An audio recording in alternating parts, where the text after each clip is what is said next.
Assalamualaikum warahmatullahi wabarakatuh. Sebelumnya perkenalkan, nama saya Yulia Astuti dari Prodi Arsitektur Fakultas Teknik Universitas Muhammadiyah Surakarta, kelas D dengan NIM D300200230.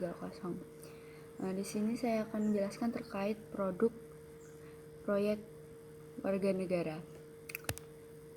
Sejarah mencatat bencana sebagai gejala alam yang terjadi secara alami. Kita tidak bisa menentukan kapan terjadi, tapi kita memiliki kesempatan untuk mengurangi risiko bencana. Save of United Nations International Strategy for Disaster Reduction menyatakan identifikasi dan perencanaan pembangunan ekonomi dan perkotaan yang baik akan mengurangi risiko dari bencana sehingga keberlangsungan pembangunan akan berlanjut. Pemerintah sebagai entitas penggerak pembangunan memiliki andil besar dalam manajemen risiko bencana. Entitas nasional yang melibatkan manajemen risiko bencana adalah Kepresidenan, Badan Penanggulangan Bencana, Kementerian Dalam Negeri, Kementerian Keuangan, Kementerian Lingkungan Hidup, Kementerian Pendidikan dan Kebudayaan, Kementerian Kesehatan, Kementerian Pekerjaan Umum dan Perumahan Rakyat, sektor asuransi, dan entitas nasional lainnya. Kita ambil contoh negara Turki.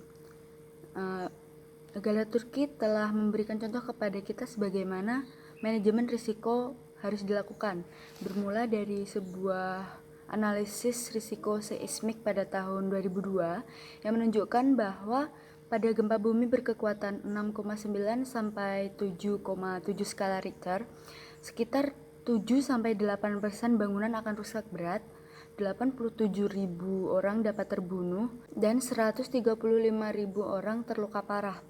Sekolah-sekolah, rumah sakit, dan gedung-gedung publik lainnya di Istanbul memiliki potensi tinggi untuk ambruk.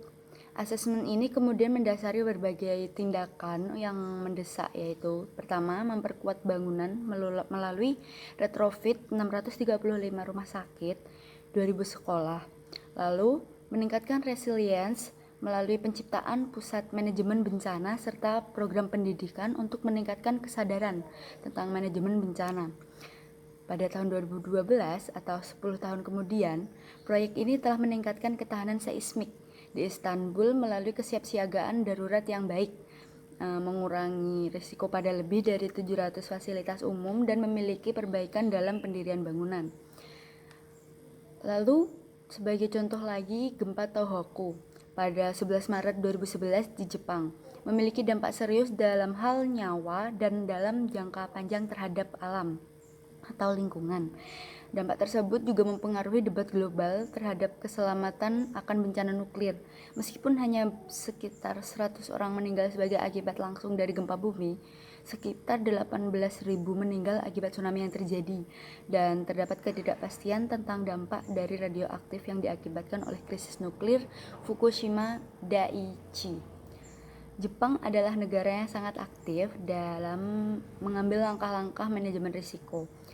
Negara ini telah mengeluarkan aturan mengenai asuransi gempa bumi pada tahun 1966 pasca gempa di Niigata pada tahun 1964. Pasca gempa Great Hanshin Awaji pada tahun 1995, Jepang melaksanakan program retrofit sebagai bagian dari langkah penguatan bangunan dalam manajemen risiko. Nah, dari contoh kasus tadi, kerugiannya kan sangat besar ya. Jadi, tentu diperlukan jalan keluarnya dong. Dan jalan keluarnya dari beberapa masalah tadi adalah manajemen risiko. Jadi, manajemen risiko pun dapat diterapkan di Indonesia. Menurut Joyo Sudarso, pada tahun 2003, manajemen risiko dilakukan dengan menemukan kerugian potensial atau mengidentifikasi seluruh risiko murni yang dihadapi suatu entitas. Setelah risiko tersebut dapat diidentifikasi, maka perlu segera dilakukan evaluasi terhadap kerugian potensial yang dapat meliputi pertama, menghitung besarnya kemungkinan atau frekuensi terjadinya kerugian. Lalu yang kedua adalah mengukur besarnya kegawatan atau menilai besarnya kerugian yang mungkin akan diderita.